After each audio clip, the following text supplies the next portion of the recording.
ರಾಜಮನೆತನದ ಶಾಂತ ವಾತಾವರಣದಲ್ಲಿ ಯುವ ಮತ್ತು ಜಿಜ್ಞಾಸೆಯ ರಾಜಕುಮಾರ ಜನಮೇಜಯನೊಬ್ಬ ತನ್ನ ಪೂಜ್ಯ ಗುರುವಾದ ವೈಶಂಪಾಯನನ ಪಾದಗಳ ಬಳಿ ಕುಳಿತನು. ಗೌರವದಿಂದ ಅವನು ಒಂದು ಕಾಲದಲ್ಲಿ ರಾಜ್ಯದ ಆಡಳಿತಗಾರರಾಗಿದ್ದ ತನ್ನ ಪ್ರಸಿದ್ಧ ಮೊಮ್ಮಕ್ಕಳಾದ ಪಾಂಡವರ ಜೀವನದ ಬಗ್ಗೆ ಕೇಳಲು ಪ್ರಾರಂಭಿಸಿದನು. ಜನಮೇಜಯನ ಕುತೂಹಲಭರಿತ ಧ್ವನಿಯಲ್ಲಿ, ನನಗೆ ಹೇಳು ವೈಶಂಪಾಯನ, ನನ್ನ ಮೊಮ್ಮಕ್ಕಳು ಉದಾತ್ತ ಮನಸ್ಸಿನ ಪಾಂಡವರು ತಮ್ಮ ರಾಜ್ಯವನ್ನು ಮರಳಿ ಪಡೆದ ನಂತರ ರಾಜ ಧೃತರಾಷ್ಟ್ರನ ಕಡೆಗೆ ಹೇಗೆ ವರ್ತಿಸಿದರು? ಎಲ್ಲವನ್ನೂ ಕಳೆದುಕೊಂಡಿದ್ದ ಆ ರಾಜನು ಹೇಗೆ ವರ್ತಿಸಿದನು? ತನ್ನ ಸಲಹೆಗಾರರು, ಪುತ್ರರು ಮತ್ತು ಶ್ರೀಮಂತಿಕೆ ತಮ್ಮ ರಾಜ್ಯವನ್ನು ಮರಳಿ ಪಡೆದ ನಂತರ ಪಾಂಡವರು ಬುದ್ಧಿವಂತ ರಾಜ ಯುಧಿಷ್ಠಿರನ ನೇತೃತ್ವದಲ್ಲಿ ಧೃತರಾಷ್ಟ್ರನನ್ನು ತಮ್ಮ ತಲೆಯ ಮೇಲೆರಿಸಿಕೊಂಡರು. ಅವರು ಆಗಾಗ್ಗೆ ಆತನನ್ನು ಭೇಟಿ ಮಾಡುತ್ತಿದ್ದರು, ಆತನ ಪಾದಗಳನ್ನು ಪೂಜಿಸುತ್ತಿದ್ದರು ಮತ್ತು ಎಲ್ಲ ವಿಷಯಗಳಲ್ಲಿ ಆತನ ಸಲಹೆಯನ್ನು ಪಡೆಯುತ್ತಿದ್ದರು ಎಂದು ಅವರು ಹೇಳಿದರು. ವೈಶಂಪಾಯನನು ಮಾತನಾಡುತ್ತಿದ್ದಂತೆಯೇ ಆ ದೃಶ್ಯವು ವರ್ಣಚಿತ್ರದಂತೆ ತೆರೆದುಕೊಂಡಿತು.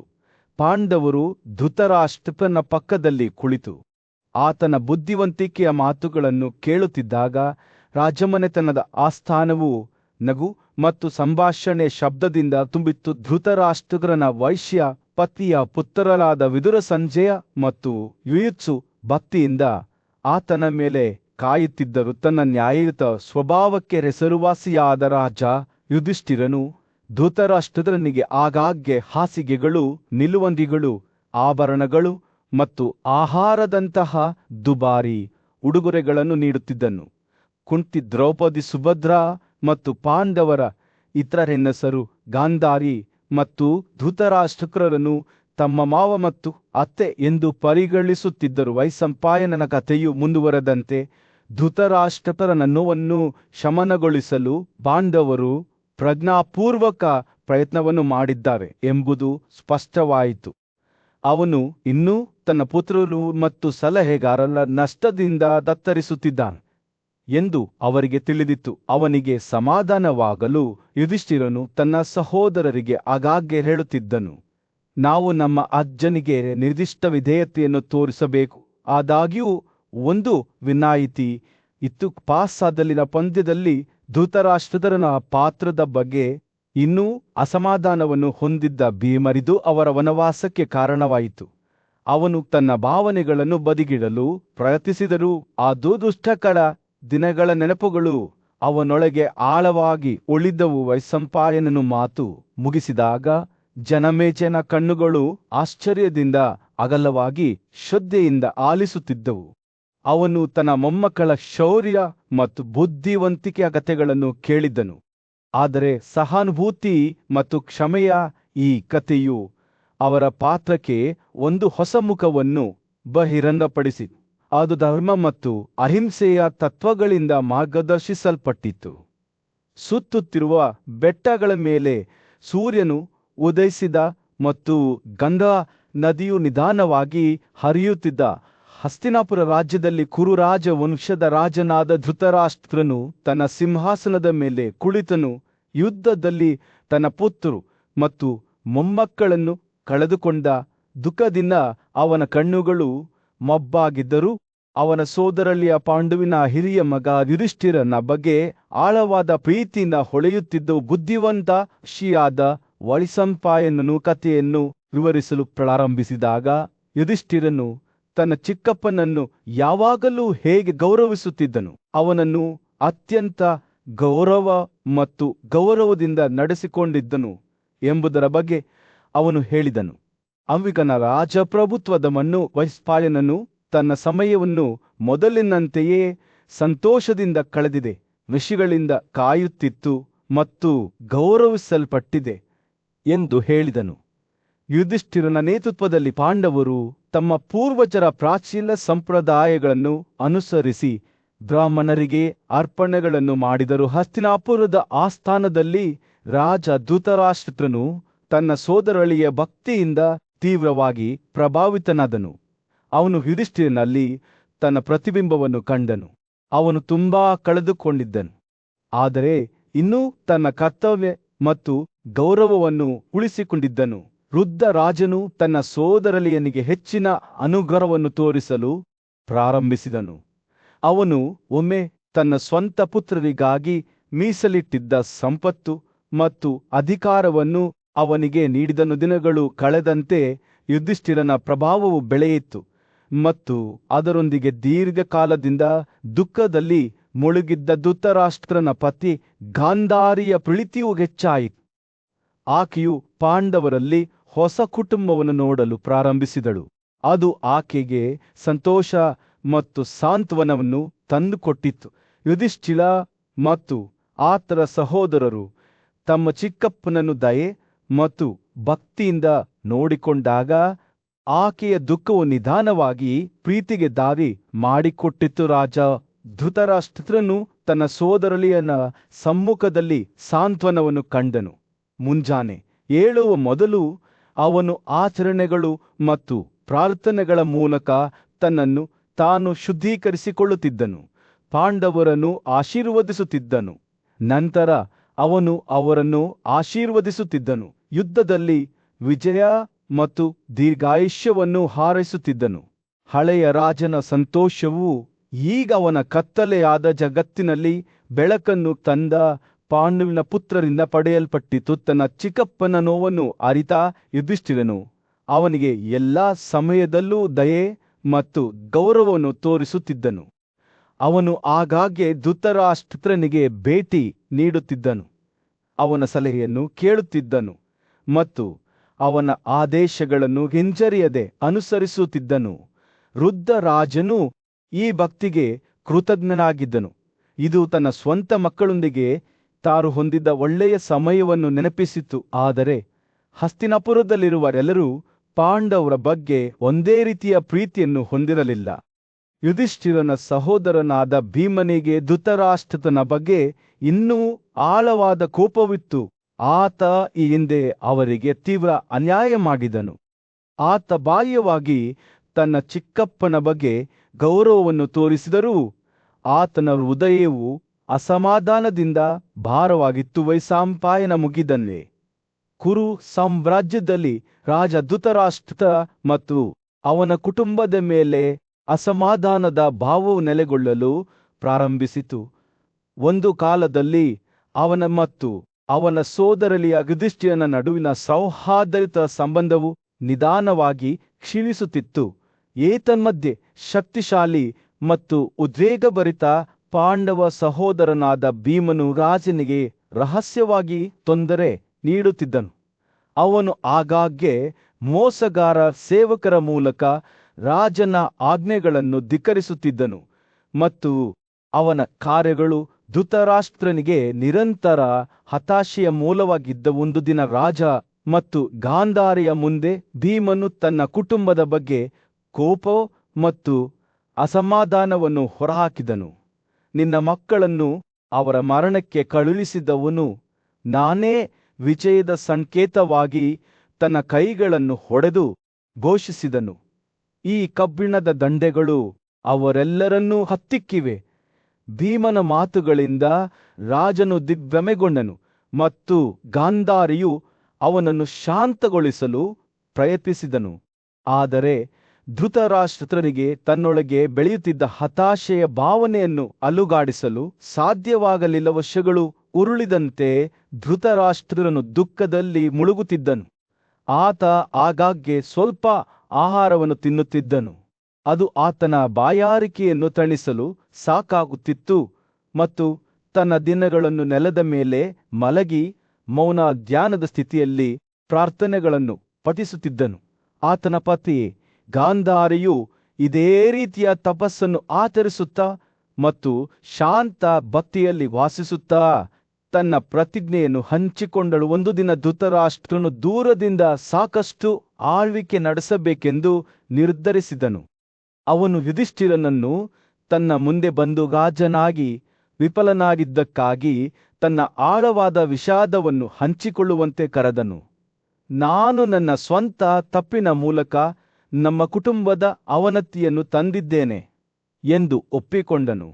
ನಾನು ನನ್ನ ದುಷ್ಟ ಮಗ ದುರ್ಯೋಧನನ ವಿರುದ್ಧ ಎಚ್ಚರಿಕೆ ನೀಡಿದ ವಾಸುದೇವ, ವಿದುರ, ಭೀಷ್ಮ, ದ್ರೋಣ ಮತ್ತು ಕೃಪೆಯವರ ಬುದ್ಧಿವಂತ ಮಾತುಗಳನ್ನು ಕೇಳಬೇಕಾಗಿತ್ತು. ಪಾಂಡವರಿಗೆ ಸಮೃದ್ಧಿಯನ್ನು ನೀಡದಿರುವುದಕ್ಕೆ ವಿಷಾದ ವ್ಯಕ್ತಪಡಿಸುತ್ತಾ ಧೃತರಾಷ್ಟ್ರನ ಕಣ್ಣುಗಳು ಕಣ್ಣೀರಿನಿಂದ ತುಂಬಿದವು. ಅವನು ಯುಧಿಷ್ಠಿರನನ್ನು ನೋಡಿ, ನೀನು ನ್ಯಾಯಯುತ ರಾಜ, ಆದರೆ ನಾನು ನಿನ್ನನ್ನು ವಿಫಲಗೊಳಿಸಿದ್ದೇನೆ. ನಾನು ನಮ್ಮ ಕುಟುಂಬಕ್ಕೆ ಅವಮಾನವನ್ನು ತಂದಿದ್ದೇನೆ ಎಂದು ಹೇಳಿದನು. ತದನಂತರ ಘಟನೆಗಳ ಆಶ್ಚರ್ಯಕರ ತಿರುವಿನಲ್ಲಿ ಧೃತರಾಷ್ಟ್ರನು ಯುಧಿಷ್ಠಿರನನ್ನು ರಾಜ್ಯದಿಂದ ನಿವೃತ್ತರಾಗಲು ಅನುಮತಿ ನೀಡುವಂತೆ ಕೇಳಿದನು. ನಾನು ಕಾಡಿನಲ್ಲಿ ವಾಸಿಸಲು ಬಯಸುತ್ತೇನೆ. ಭಾವಾವೇಶದಿಂದ ಅಲುಗಾಡುತ್ತಿರುವ ಅವನ ಧ್ವನಿಯಲ್ಲಿ ಅವನು ಹೇಳಿದ, ನಾನು ಬಟ್ಟೆ ಮತ್ತು ತೊಗಟೆಯನ್ನು ಧರಿಸುತ್ತೇನೆ ಮತ್ತು ನಾನು ಗಾಳಿಯಲ್ಲಿ ಏಕಾಂಗಿಯಾಗಿ ಬದುಕುತ್ತೇನೆ ಅಥವಾ ಎಲ್ಲಾ ಆಹಾರದಿಂದ ದೂರವಿರುತ್ತೇನೆ. ಗಾಂಧಾರಿಯು ನನ್ನೊಂದಿಗೆ ಸೇರಿಕೊಳ್ಳುತ್ತಾನೆ ಮತ್ತು ನಾವು ಒಟ್ಟಾಗಿ ಕಠಿಣ ತಪಸ್ಸನ್ನು ಆಚರಿಸುತ್ತೇವೆ. ಯುಧಿಷ್ಠಿರನು ತನ್ನ ಚಿಕ್ಕಪ್ಪನ ಕೋರಿಕೆಯಿಂದ ದಿಗ್ಭ್ರಮೆಗೊಂಡನು. ಆದರೆ ವೃದ್ಧರಾಜನು ಅನೇಕ ವರ್ಷಗಳಿಂದ ಬಳಲುತ್ತಿದ್ದನೆಂದು ಅವನಿಗೆ ತಿಳಿದಿತ್ತು. ಧೃತರಾಷ್ಟ್ರನ ಮಾತುಗಳಿಂದ ಪ್ರೇರಿತರಾದ ಯುಧಿಷ್ಠಿರನು ಅವನನ್ನು ಬಿಡಲು ಒಪ್ಪಿಕೊಂಡನು. ನಾನು ಆಳಲು ಯೋಗ್ಯನಲ್ಲ ಎಂದು ಹೇಳಿದನು. ನೀನು ನಮ್ಮ ತಂದೆ, ನಮ್ಮ ತಾಯಿ ಮತ್ತು ನಮ್ಮ ಮೇಲಧಿಕಾರಿಯಾಗಿದ್ದೀ. ನಾನು ನನ್ನ ತಾಯಿಯನ್ನು ಬಿಟ್ಟುಬಿಡುತ್ತೇನೆ. ವಿರಕ್ತಿಯ ಗುಂಪಿನ ಮಧ್ಯದಲ್ಲಿ ಪೂಜ್ಯ ವಿಷಯಾದ ವ್ಯಾಸನು ರಾಜ ಯುಧಿಷ್ಠಿರನ ಮುಂದೆ ನಿಂತನು. ಅವನ ಮಾತುಗಳು ಸಹಾನುಭೂತಿಯಿಂದ ತೊಟ್ಟಿಕ್ಕಿದವು. ಓ ಪರಾಕ್ರಮಶಾಲಿ ಶಸ್ತ್ರಧಾರಿ, ಅವರು ಪ್ರಾರಂಭಿಸಿದನು. ನಿನ್ನ ತಂದೆ ಧೃತರಾಷ್ಟ್ರನು ಹಿಂಜರಿಯದೆ ಕೇಳಿದಂತೆ ಮಾಡು. ಅವನ ದುಃಖವು ಸ್ಪಷ್ಟವಾಗಿದೆ ಮತ್ತು ಅವನಿಗೆ ಶೀಘ್ರದಲ್ಲೇ ಸಾಂತ್ವನ ಸಿಗದಿದ್ದರೆ ಅವನ ಯೋಗಕ್ಷೇಮದ ಬಗ್ಗೆ ನನಗೆ ಭಯವಾಗುತ್ತದೆ. ವ್ಯಾಸನ ಕಣ್ಣುಗಳು ಹಳೆಯ ರಾಜ್ಯರ ಪ್ರಕ್ಷುಬ್ಧತೆಯ ಬಗ್ಗೆ ಆಳವಾದ ತಿಳುವಳಿಕೆಯನ್ನು ಹೊಂದಿದ್ದವು.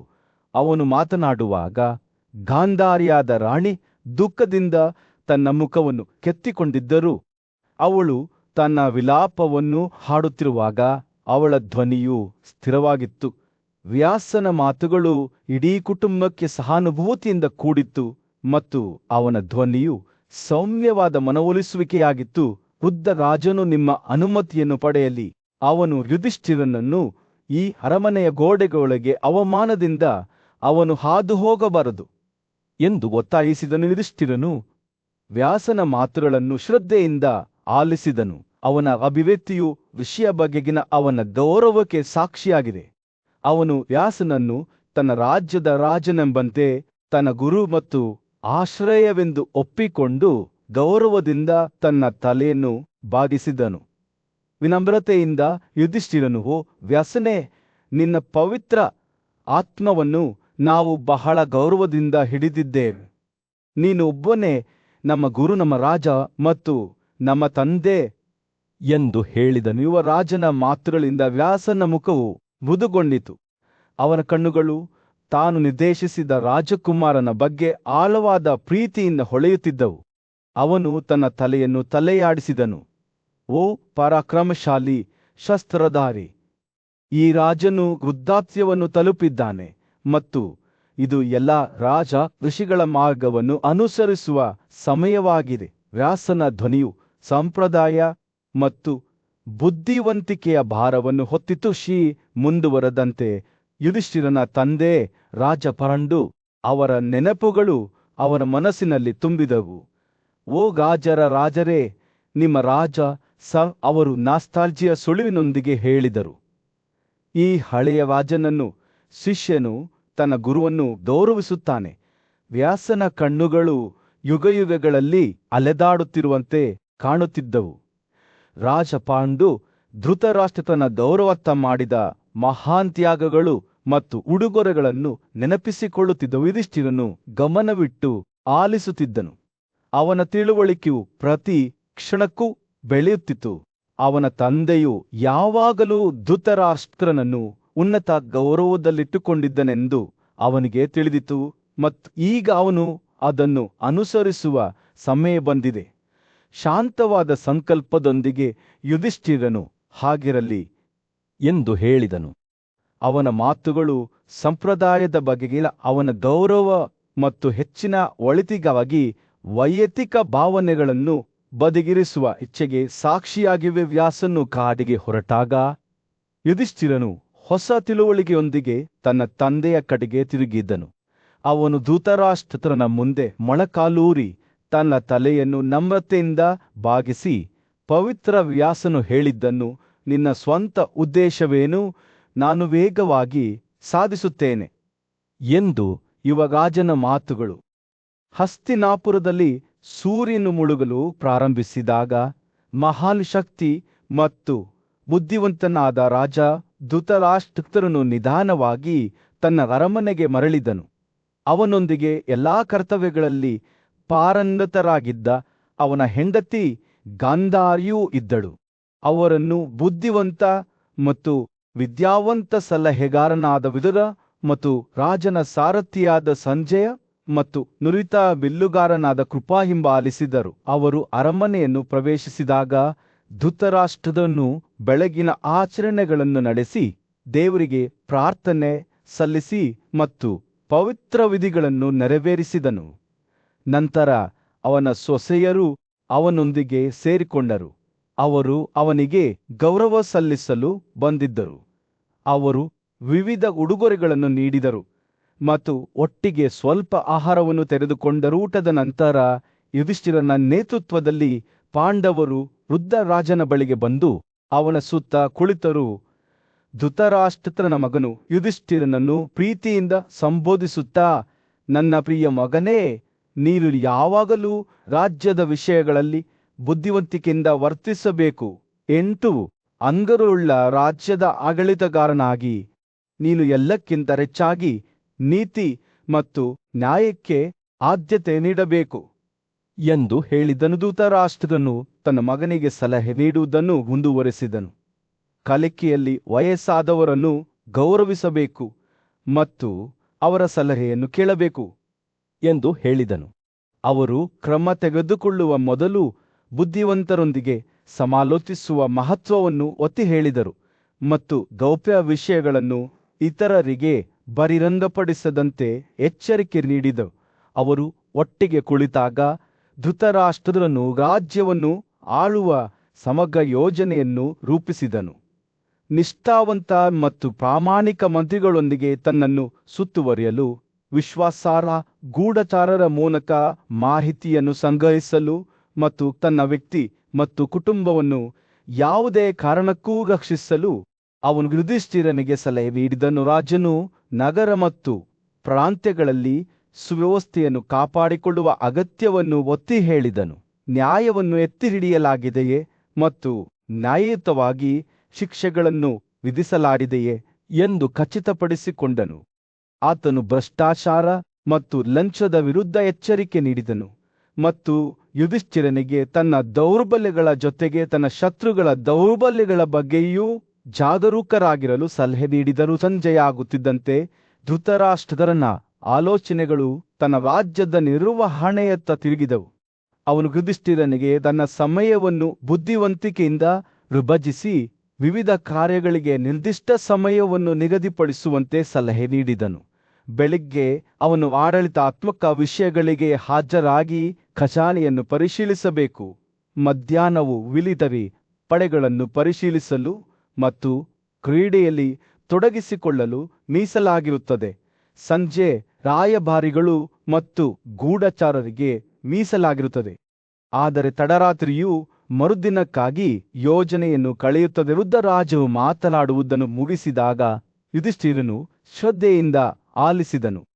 ಅವನ ಕಣ್ಣುಗಳು ಅವನ ತಂದೆಯ ಬುದ್ಧಿವಂತ ಮುಖದ ಮೇಲೆ ನೆಟ್ಟವು. ಧೃತರಾಷ್ಟ್ರನಿಂದ ತಾನು ಕಲಿಯಬೇಕಾದದ್ದು ಬಹಳಷ್ಟಿದೆ ಎಂದು ಅವನಿಗೆ ತಿಳಿದಿತ್ತು ಮತ್ತು ತನ್ನ ತಂದೆ ನೀಡಿದ ಮಾರ್ಗದರ್ಶನ ಮತ್ತು ಸಲಹೆಗೆ ಕೃತಜ್ಞನಾಗಿದ್ದನು. ಹೊಸ ದೃಢ ನಿಶ್ಚಯದಿಂದ ಯುಧಿಷ್ಠಿರನು ತನ್ನ ಸಾಮ್ರಾಜ್ಯವನ್ನು ಬುದ್ಧಿವಂತಿಕೆ ಮತ್ತು ನ್ಯಾಯದಿಂದ ಆಳುವುದಾಗಿ ಪ್ರತಿಜ್ಞೆ ಮಾಡಿದನು.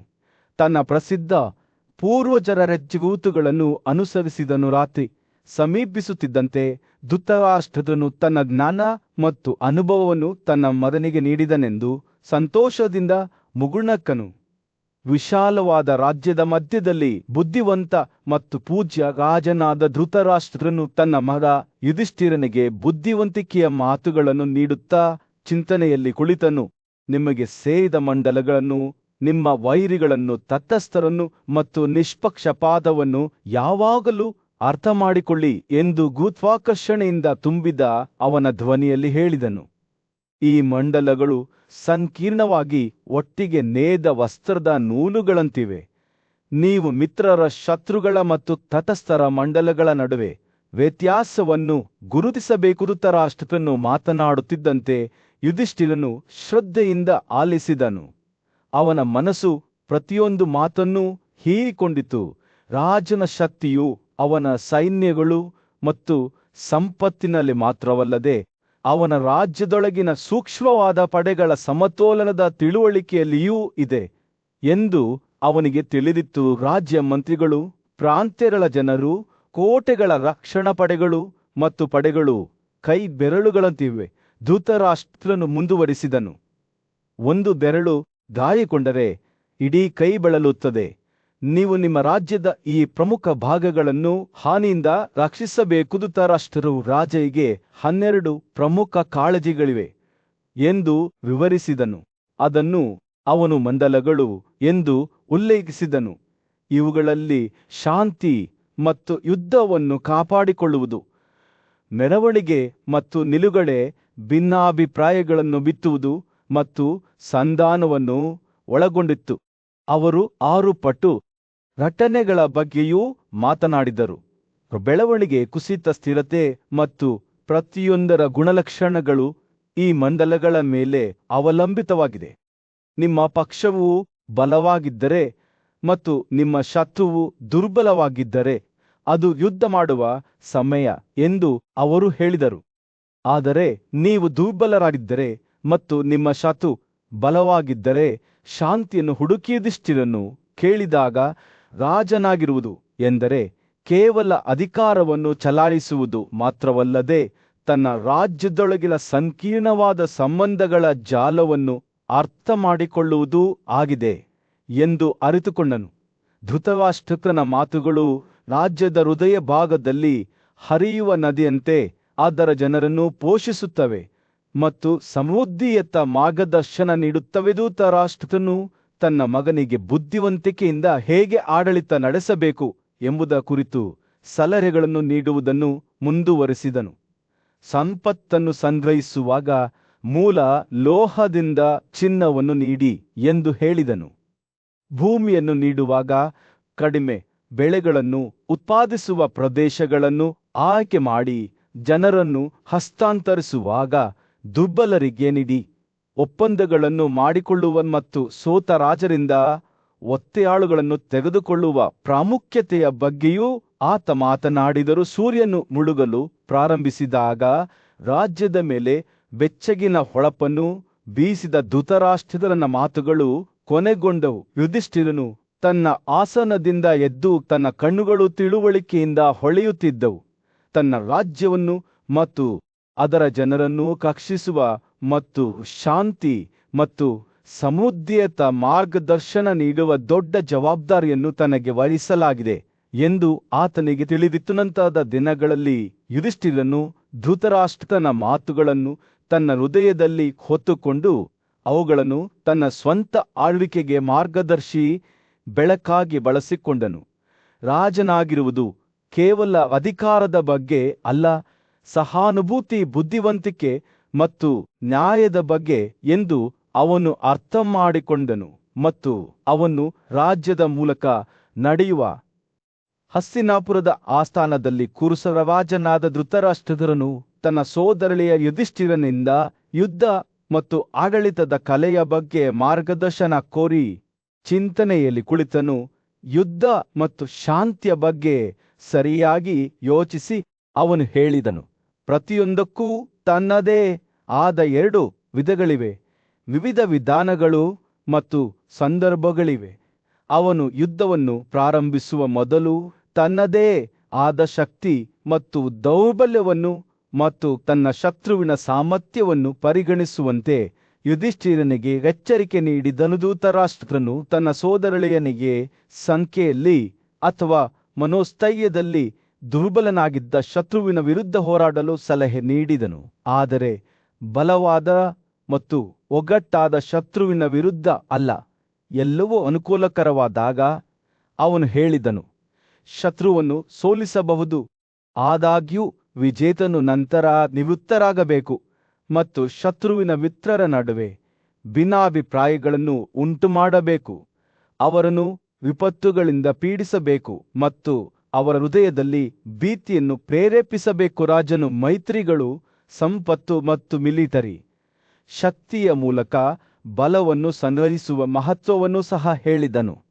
ಗೂಢಚಾರರ ಶಕ್ತಿಯು ಅನೇಕ ಸಂದರ್ಭಗಳಲ್ಲಿ ನಿಂತಿರುವ ಸೈನ್ಯದ ಶಕ್ತಿಗೆ ಸಮಾನವಾಗಿದೆ ಎಂದು ಅವನು ಉಲ್ಲೇಖಿಸಿದನು. ವಿಪತ್ತನ್ನು ಅನೇಕ ರೂಪಗಳೆಂದು ಪರಿಗಣಿಸಬೇಕು ಎಂದು ಅವನು ಹೇಳಿದನು. ಈ ವಿಪತ್ತುಗಳನ್ನು ಯಾವಾಗಲೂ ಎಣಿಸಿ ಅವುಗಳ ರೂಪಗಳನ್ನು ಪ್ರತ್ಯೇಕಿಸಿ ಸಾಮರಸ್ಯ ಮತ್ತು ಇತರ ಪ್ರಸಿದ್ಧ ವಿಧಾನಗಳೊಂದಿಗೆ ಅವುಗಳನ್ನು ಎದುರಿಸಲು ಪ್ರಯತ್ನಿಸುವಂತೆ ಅವನು ಯುಧಿಷ್ಠಿರನಿಗೆ ಎಚ್ಚರಿಕೆ ನೀಡಿದನು. ಯುಧಿಷ್ಠಿರನು ತನ್ನ ಚಿಕ್ಕಪ್ಪನ ಮಾತುಗಳನ್ನು ಶ್ರದ್ಧೆಯಿಂದ ಆಲಿಸಿದನು. ಅವನ ಸೂಚನೆಗಳನ್ನು ಪಾಲಿಸುವ ಭರವಸೆ ನೀಡಿದನು. ನಂತರ ವೃದ್ಧ ರಾಜನು ಆಳ್ವಿಕೆಯಿಂದ ಬೇಸತ್ತಿದ್ದರಿಂದ ಅರಣ್ಯಕ್ಕೆ ನಿವೃತ್ತಿ ಹೊಂದಲು ಯುವರಾಜನ ಅನುಮತಿಯನ್ನು ಪಡೆಯಲು ಬಯಸಿದನು.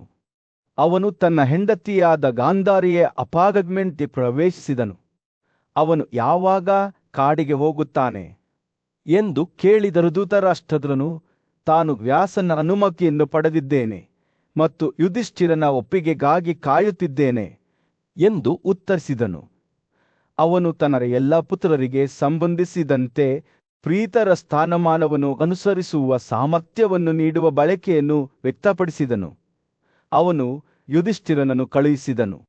ಅವರು ಎಲ್ಲ ಅಗತ್ಯ ವಸ್ತುಗಳನ್ನು ತಂದರು. ಹಳೆಯ ರಾಜನಿಂದ ಉಡುಗೊರೆಗಳನ್ನು ಸ್ವೀಕರಿಸಲು ಉತ್ಸುಕರಾಗಿದ್ದ ಅನೇಕ ಬ್ರಾಹ್ಮಣರು ಮತ್ತು ಕ್ಷತ್ರಿಯರು ಧೃತರಾಷ್ಟ್ರನ ಭವನದಲ್ಲಿ ಒಟ್ಟುಗೂಡಿದರು. ಅವರನ್ನು ಒಟ್ಟುಗೂಡಿಸಿ ಧೃತರಾಷ್ಟ್ರನು ಕೃತಜ್ಞತೆ ಮತ್ತು ಮೆಚ್ಚುಗೆಯ ಮಾತುಗಳನ್ನು ಮಾತನಾಡುತ್ತಾ, ತಾನು ಅನೇಕ ವರ್ಷಗಳಿಂದ ತನ್ನ ಪ್ರಜೆಗಳೊಂದಿಗೆ ಚೆನ್ನಾಗಿ ಬದುಕಿದ್ದೇನೆ ಮತ್ತು ಈಗ ಗಾಂಧಾರಿಯನ್ನು ತನ್ನ ಒಡನಾಡಿಯಾಗಿ ಅರಣ್ಯಕ್ಕೆ ನಿವೃತ್ತಿ ಹೊಂದಲು ಬಯಸುತ್ತೇನೆ ಎಂದು ಹೇಳಿದನು. ಅವನು ಅವರ ಅನುಮತಿಯನ್ನು ಕೇಳಿದನು. ಅವರ ಬಗೆಗಿನ ತನ್ನ ಸದ್ಭಾವನೆಯು ಬದಲಾಗದೆ ಉಳಿಯುತ್ತದೆ ಎಂದು ಭರವಸೆ ನೀಡಿದನು. ಅವನು ತಾನು ವಯಸ್ಸಿನಿಂದ ದಣಿದಿದ್ದೇನೆ, ಮಕ್ಕಳಿಲ್ಲದವನಾಗಿದ್ದೇನೆ ಮತ್ತು ಉಪವಾಸಗಳಿಂದ ದುರ್ಬಲನಾಗಿದ್ದೇನೆ ಎಂದು ಒಪ್ಪಿಕೊಂಡನು.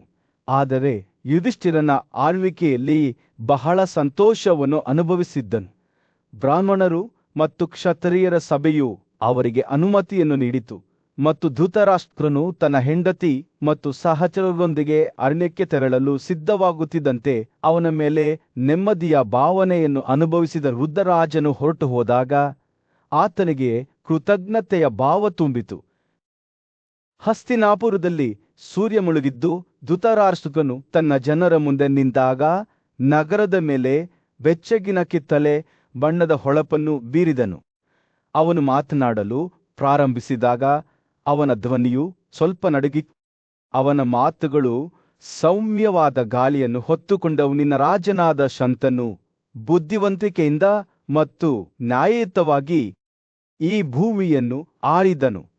ಗುಂಪಿನ ಮೇಲೆ ತನ್ನ ಕಣ್ಣು ಹಾಯಿಸುತ್ತಾ ಹೇಳಿದನು ಮತ್ತು ವಿಚಿತ್ರವೀರ್ಯನು ಭೀಷ್ಮನ ಬಲವಾದ ತೋಳಿನಿಂದ ರಕ್ಷಿಸಲ್ಪಟ್ಟನು. ಆತನ ಹೆಜ್ಜೆಗುರುತುಗಳನ್ನು ಅನುಸರಿಸಿದನು. ನನ್ನ ಸಹೋದರನಾದ ಪಾಂಡು ನನ್ನದೇ ಮತ್ತು ನಿನದೇ ಹೇಗೆ ಪ್ರಿಯನಾಗಿದ್ದನೆಂಬುದು ನಿಮಗೆಲ್ಲರಿಗೂ ನೆನಪಿದೆ ಎಂದು ನನಗೆ ಖಾತರಿಯಿದೆ. ಅವನೂ ಸಹ ದಯೆ ಮತ್ತು ಸಹಾನುಭೂತಿಯಿಂದ ಆಯುಧನು. ಧೃತರಾಷ್ಟ್ರನು ನಿಲ್ಲಿಸಿದನು. ಅವನ ನೋಟವು ನೆಲದ ಕಡೆಗೆ ಚಲಿಸುತ್ತಾ ಮುಂದುವರಿಯಿತು. ನಾನು ಈ ರಾಜ್ಯವನ್ನು ಸಹ ಸೇವಿಸಿದ್ದೇನೆ. ನನ್ನ ಸಾಮರ್ಥ್ಯಕ್ಕೆ ತಕ್ಕಂತೆ ನನ್ನ ಕರ್ತವ್ಯವನ್ನು ಮಾಡುತ್ತಿದ್ದೇನೆ. ನಾನು ಯಶಸ್ವಿಯಾದೆನೋ ಅಥವಾ ವಿಫಲನಾಗಿದ್ದೇನೋ ಎಂಬುದನ್ನು ನಿರ್ಣಯಿಸುವುದು ನಿಮಗೆ ಬಿಟ್ಟದ್ದು. ಆದರೆ ನೀವು ನನ್ನನ್ನು ಕ್ಷಮಿಸಬೇಕೆಂದು ನಾನು ಪ್ರಾರ್ಥಿಸುತ್ತೇನೆ, ಏಕೆಂದರೆ ನಾನು ದ್ವೇಷವಿಲ್ಲದೆ ವರ್ತಿಸಿದ್ದೇನೆ. ಅವನು ಮಾತನಾಡುತ್ತಿರುವಾಗ ಗಾಂಧಾರಿಯು ಅವನ ಪಕ್ಕದಲ್ಲಿ ನಿಂತಳು. ಅವಳ ಕಣ್ಣುಗಳು ಸಹ ನೆಲದ ಮೇಲೆ ನಿಂತವು. ಅವಳ ಉಪಸ್ಥಿತಿಯು ಅವರು ಕಳೆದುಕೊಂಡ ಎಲ್ಲವನ್ನೂ ನೆನಪಿಸುತ್ತದೆರ. ಅವರ ಮಕ್ಕಳು, ಅವರ ಯೌವನ ಮತ್ತು ಅವರ ಚೈತನ್ಯ. ಧೃತರಾಷ್ಟ್ರನ ಧ್ವನಿಯು ಅವರು ಮುಂದುವರೆಸುವಾಗ ಭಾವೋದ್ರೇಕದಿಂದ ಒಡೆದಿತ್ತು. ನನ್ನ ಮಗನಾದ ದುರ್ಯೋಧನನು ಈ ಜಗತ್ತಿನಲ್ಲಿ ಯಾವುದೇ ಕಾಳಜಿಯಿಲ್ಲದೆ ಈ ರಾಜ್ಯವನ್ನು ಆನಂದಿಸುತ್ತಿದ್ದನು. ಮೂರ್ಖ ಮತ್ತು ದಾರಿ ತಪ್ಪಿದರೂ ಅವನು ಎಂದಿಗೂ ನಿಮಗೆ ನೇರವಾಗಿ ಹಾನಿಯನ್ನುಂಟು ಮಾಡಲಿಲ್ಲ. ಆದರೆ ತನ್ನ ಸ್ವಂತ ಹೆಮ್ಮೆ ಮತ್ತು ನನ್ನ ಸ್ವಂತ ಹಠಾತ್ ಪ್ರವೃತ್ತಿಯ ಮೂಲಕ ಒಂದು ದೊಡ್ಡ ದುರಂತವು ನಮ್ಮೆಲ್ಲರನ್ನೂ ಬಾಧಿಸಿತು. ಧೃತರಾಜನ ಕಣ್ಣುಗಳು ಆಳವಾದ ಹಂಬಲದಿಂದ ತುಂಬಿದ ತನ್ನ ಜನರ ಕಣ್ಣುಗಳನ್ನು ಭೇಟಿಯಾಗಲು ಎದ್ದು ನಿಂತವು. ನಾನು ನಿನ್ನನ್ನು ಬೇಡಿಕೊಳ್ಳುತ್ತೇನೆ, ಈ ದುಃಖವನ್ನು ಮರೆತುಬಿಡಿ. ನಾವು ಒಟ್ಟಿಗೆ ಕಳೆದ ಒಳ್ಳೆಯ ಸಮಯಗಳನ್ನು, ಒಮ್ಮೆ ನಮ್ಮ ರಾಜ್ಯವನ್ನು ತುಂಬಿದ ಸಂತೋಷ ಮತ್ತು ಸಮೃದ್ಧಿಯನ್ನು ನೆನಪಿಸಿಕೊಳ್ಳಿ. ನನ್ನ ವಯಸ್ಸು ಮತ್ತು ದೌರ್ಬಲ್ಯ, ಗಾಂಧಾರಿಯ ದುಃಖಿತ ಹೃದಯ ಮತ್ತು ನಾವಿಬ್ಬರೂ ಅನುಭವಿಸಿದ ನಷ್ಟವನ್ನು ಪರಿಗಣಿಸಿರುವನು ಒಂದು ಹೆಜ್ಜೆ ಮುಂದೆ ಹೋಗಿ ಕೈಗಳನ್ನು ಒಟ್ಟಿಗೆ ಹಿಡಿದುಕೊಂಡು ಪ್ರಾರ್ಥಿಸಿದನು. ಕುಂತಿಯ ಮಗ ಯುಧಿಷ್ಠಿರನನ್ನು ನಾನು ನಿನ್ನ ಹೊಸ ರಾಜನಾಗಿ ಒಪ್ಪಿಸುತ್ತೇನೆ. ಅವನು ಬಲಶಾಲಿ, ಬುದ್ಧಿವಂತ ಮತ್ತು ನ್ಯಾಯವಂತನಾಗಿದ್ದಾನೆ. 4 ಸಹೋದರರು ಅವನೊಂದಿಗೆ ನಿಲ್ಲುತ್ತಾರೆ. ಅವರು ನಮ್ಮ ರಾಜ್ಯದ ಭವಿಷ್ಯದ ರಕ್ಷಕರಾಗಿದ್ದಾರೆ. ಧೃತರಾಷ್ಟ್ರನು ಮಾತನಾಡುವುದನ್ನು ಮುಗಿಸಿದಾಗ ಜನಸಂದಣಿಯಲ್ಲಿ ಭಾರೀ ಮೌನ ಆವರಿಸಿತು. ಜನರು ದುಃಖ ಮತ್ತು ಸಹಾನುಭೂತಿಯಿಂದ ತಮ್ಮ ಮುಖಗಳನ್ನು ಕೆತ್ತಿಕೊಂಡು ಒಬ್ಬರನ್ನೊಬ್ಬರು ನೋಡಿದರು. ಕೆಲವರು ಕಣ್ಣೀರನ್ನು ಒರೆಸಿದರು, ಇತರರು ಸುಮ್ಮನೆ ನಿಂತು ಆಲೋಚನೆಯಲ್ಲಿ ಕಳೆದು ಹೋದರು. ತಾನು ಇಷ್ಟು ದಿನ ಸೇವೆ ಸಲ್ಲಿಸಿದವರ ಕ್ಷಮೆಗಾಗಿ ಕಾಯುತ್ತಿದ್ದ ವೃದ್ಧರಾಜನು ತನ್ನ ತಲೆಯನ್ನು ಬಾಗಿಸಿದನು. ಅವನ ಕೈಗಳು ಇನ್ನೂ ಒಟ್ಟಿಗೆ ಹಿಡಿದುಕೊಂಡಿದ್ದವು. ಆದರೆ ಜನಸಮೂಹವು ಮೌನವಾಗಿತ್ತು. ಅವರ ಕಣ್ಣುಗಳು ಧೃತರಾಷ್ಟ್ರನ ಪ್ರಾರ್ಥನೆಯ ರೂಪಕ್ಕಿಂತ ಹೆಚ್ಚಾಗಿ ಪರಸ್ಪರರ ಮೇಲೆ ನಿಂತಿದ್ದವು. ವೃದ್ಧರಾಜನಾದ ಧೃತರಾಷ್ಟ್ರನು ತನ್ನ ಜನರ ಮುಂದೆ ದುಃಖದಿಂದ ಭಾರವಾದ ಹೃದಯದಿಂದ ನಿಂತನು. ಅವನು ಅರಣ್ಯಕ್ಕೆ ನಿವೃತ್ತಿ ಹೊಂದಲು ಕಠಿಣ ನಿರ್ಧಾರವನ್ನು ತೆಗೆದುಕೊಂಡಿದ್ದನು ಮತ್ತು ಈಗ ಅವನು ಅವರ ಅನುಮತಿಯನ್ನು ಕೇಳಿದನು. ಈ ಸುದ್ದಿಯಿಂದ ಕುರುಜಂಗಲದ ನಾಗರಿಕರು ದಿಗ್ಭ್ರಮೆಗೊಂಡರು ಮತ್ತು ಅವರು ಪ್ರೀತಿಯ ಮಗನು ಅವರನ್ನು ಶಾಶ್ವತವಾಗಿ ಬಿಟ್ಟು ಹೋಗುತ್ತಿದ್ದಾನೆ ಎಂದು ಅಳುತ್ತಿದ್ದರು. ಅವರ ದುಃಖಿತ ಮುಖಗಳು ತಮ್ಮ ಕೈಗಳಿಂದ ಮತ್ತು ಮೇಲುಡುಪುಗಳಿಂದ ಆವೃತವಾಗಿದ್ದವು. ಅವರು ಮಾತನಾಡಲು ಸಾಧ್ಯವಾಗದೆ ಸ್ವಲ್ಪ ಸಮಯದವರೆಗೆ ಅಳುತ್ತಿದ್ದರು. ಆದರೆ ಕ್ರಮೇಣ ಅವರು ತಮ್ಮ ಹಿಡಿತವನ್ನು ಮರಳಿ ಪಡೆದರು ಮತ್ತು ಅವರ ಪರವಾಗಿ ಪ್ರತಿಕ್ರಿಯಿಸಲು ವಿದ್ವಾಂಸರಾದ ಬ್ರಾಹ್ಮಣ ಸಾಂಬ ಅವರನ್ನು ಆಯ್ಕೆ ಮಾಡಲಾಯಿತು. ಬಹಳ ಗೌರವದಿಂದ ಅವರು ರಾಜನೊಂದಿಗೆ ಮಾತನಾಡಿದರು. ಓ ರಾಜರೇ, ನಾವು ನಿನ್ನ ಮಾತುಗಳನ್ನು ಕೇಳಿದ್ದೇವೆ ಮತ್ತು ಅರಣ್ಯಕ್ಕೆ ನಿವೃತ್ತಿ ಹೊಂದಲು ನಾವು ನಿನಗೆ ಅನುಮತಿ ನೀಡುತ್ತೇವೆ. ನೀನು ನಮ್ಮ ಹಿತೈಷಿ. ನಾವು ನಿನ್ನಂತೆಯೇ, ನಾವು ನಿನ್ನ ಆಳ್ವಿಕೆಯಲ್ಲಿ ತಂದೆ ಅಥವಾ ಸಹೋದರವಂತೆ ಬದುಕಿದ್ದೇವೆ. ಸಾಂಬನು ಮುಂದುವರಿಸಿದನು, ನಿನ್ನ ಮಗ ದುರ್ಯೋಧನನು ನಮಗೆ ಯಾವ ತಪ್ಪನ್ನೂ ಮಾಡಲಿಲ್ಲ. ತನ್ನ ಪೂರ್ವಜರಾದ ರಾಜ ಶಂತನು ಮತ್ತು ಚಿತ್ರಾಂಗದಲ್ಲಂತೆಯೇ ಆತನು ನಮ್ಮನ್ನು ರಕ್ಷಿಸಿದನು ಮತ್ತು ದಯೆಯಿಂದ ಆಳಿದನು. ನಿನ್ನ ತಂದೆಯೂ ಸಹ ಭೀಷ್ಮನ ಪರಾಕ್ರಮದಿಂದ ರಕ್ಷಿಸಲ್ಪಟ್ಟ ಒಬ್ಬ ಮಹಾನ್ ರಾಜನಾಗಿದ್ದನು ಮತ್ತು ಎಲ್ಲ ಕರ್ತವ್ಯಗಳ ಬಗ್ಗೆ ಪರಿಜ್ಞಾನವುಳ್ಳ ನಿನ್ನ ಮಗ ಯುಧಿಷ್ಠಿರನೂ ಸಹ ಒಬ್ಬ ನೀತಿವಂತ ರಾಜನಾಗಿದ್ದು ಅಪಾರವಾದ ಉಡುಗೊರೆಗಳೊಂದಿಗೆ ತ್ಯಾಗಗಳನ್ನು ಮಾಡುತ್ತಿದ್ದನು. ಬ್ರಾಹ್ಮಣನ ಮಾತುಗಳು ಪಾಂಡವರನ್ನು ಮತ್ತು ಅವರ ನಡವಳಿಕೆಯನ್ನು ಹೊಗಳಿದವು. ನಿನ್ನ ಮಗ ಯುಧಿಷ್ಠಿರನು ನಿನ್ನ ಜನಾಂಗಕ್ಕೆ ಸೇರಿದ ಪ್ರಾಚೀನ ರಾಜ ಕೃಷಿಗಳ ಮಾರ್ಗವನ್ನು ಅನುಸರಿಸುತ್ತಾನೆ. ಅವನು ಮಹಾನ್ ಬುದ್ಧಿವಂತಿಕೆ ಮತ್ತು ಬುದ್ಧಿವಂತಿಕೆಯ ಮಾಸ್ತ್ರ ಆಗಿದ್ದಾನೆ ಮತ್ತು ಅವನ ಆಳ್ವಿಕೆಯು ನಮಗೆ ಹೆಚ್ಚಿನ ಸಂತೋಷವನ್ನು ನೀಡಿದೆ. ನಾವು ಅವನ ರಕ್ಷಣೆಯಲ್ಲಿ ಮಕ್ಕಳಂತೆ ತಂದೆಯ ಆರೈಕೆಯಲ್ಲಿ ಬದುಕಿದ್ದೇವೆ. ನಂತರ ಸಂಭವಿಸಿದ ಹತ್ಯಾಕಾಂಡದಲ್ಲಿ ದುರ್ಯೋಧನನ ಪಾತ್ರದ ಬಗ್ಗೆ ರಾಜನ ಕಳವಳಗಳನ್ನು ತಿಳಿಸಿದ ಸಾಂಬನು, ಅರಸನೇ, ನಮ್ಮ ಜನರನ್ನು ಆವರಿಸಿರುವ ವಿನಾಶವು ನಿನ್ನ ಮಗನಿಂದ ಅಥವಾ ನಿನ್ನಿಂದ ಉಂಟಾಗಿಲ್ಲ, ಇದು ಅದೃಷ್ಟದಿಂದ ಉಂಟಾಗಿದೆ ಇದು ಮಾನವ ನಿಯಂತ್ರಣಕ್ಕೆ ಮೀರಿದೆ. 8 ಮತ್ತು 10 ಅಕ್ಷೋಹಿಣಿಯರ ಸೈನ್ಯವನ್ನು ಒಟ್ಟುಗೂಡಿಸಲಾಯಿತು. ಆದರೆ ಅವರನ್ನು ಭೀಷ್ಮ, ದ್ರೋಣ, ಕೃಪ ಮತ್ತು ಇತರರು ಸೇರಿದಂತೆ ಕುರು ವಂಶದ ಶ್ರೇಷ್ಠ ಯೋಧರು ನಾಶಪಡಿಸಿದರು. ಬ್ರಾಹ್ಮಣನು ನಂತರ ಯುಧಿಷ್ಠಿರನನ್ನು ಹತ್ಯಾಕಾಂಡದ ಯಾವುದೇ ಆರೋಪದಿಂದ ಮುಕ್ತಗೊಳಿಸಿದನು. ನಿನ್ನ ಮಗನು ಆ ವಿನಾಶಕ್ಕೆ ಕಾರಣವಾಗಿರಲಿಲ್ಲ. ನೀನು ನಿನ್ನ ಸೇವಕರೂ ಆಗಿರಲಿಲ್ಲ, ಕಣ್ಣನೂ ಆಗಿರಲಿಲ್ಲ, ಸುವಾಳ್ನ ಮಗನೂ ಆಗಿರಲಿಲ್ಲ. ಆ ಉನ್ನತ ಆತ್ಮದ ರಾಜರ ನಾಶವು ಅದೃಷ್ಟದಿಂದ ಉಂಟಾಯಿತು. ಆದ್ದರಿಂದ ನಾವು ನಿನ್ನ ನೀತಿವಂತರ ಆತ್ಮದ ಮಗನನ್ನು ಎಲ್ಲ ಅಪರಾಧಗಳಿಂದ ಮುಕ್ತಗೊಳಿಸುತ್ತೇವೆ. ಯುಧಿಷ್ಠಿರ ಮತ್ತು ಪಾಂಡವರನ್ನು ಸ್ತುತಿಸುವ ಮಾತುಗಳೊಂದಿಗೆ ಸಾಂಬನು ತನ್ನ ಭಾಷಣವನ್ನು ಮುಕ್ತಾಯಗೊಳಿಸಿದನು. ಪಾಂಡುವಿನ ಮಗನು ಒಬ್ಬ ಪ್ರಬಲ ಯೋಧನಾಗಿದ್ದು ನೀತಿಯ ಕರ್ತವ್ಯಗಳಿಗೆ ಬದ್ಧನಾಗಿದ್ದಾನೆ. ತನ್ನ ಮಕ್ಕಳನ್ನು ರಕ್ಷಿಸುವ ತಂದೆಯಂತೆ ಅವನು ನಮ್ಮನ್ನು ರಕ್ಷಿಸುತ್ತಾನೆ ಮತ್ತು ಪಾಲಿಸುತ್ತಾನೆ. ಅವನ ಮಂತ್ರಿಗಳು ವಿದ್ಯಾವಂತರು ಮತ್ತು ಬುದ್ಧಿವಂತರಾಗಿದ್ದಾರೆ ಮತ್ತು ಅವನು ತನ್ನ ವೈರಿಗಳ ಬಗ್ಗೆಯೂ ಸಹಾನುಭೂತಿ ಹೊಂದಿದ್ದಾನೆ. ನಾವು ಯಾವಾಗಲೂ ಅವರಿಗೆ ವಿಧೇಯರಾಗಿರುತ್ತೇವೆಯೇ?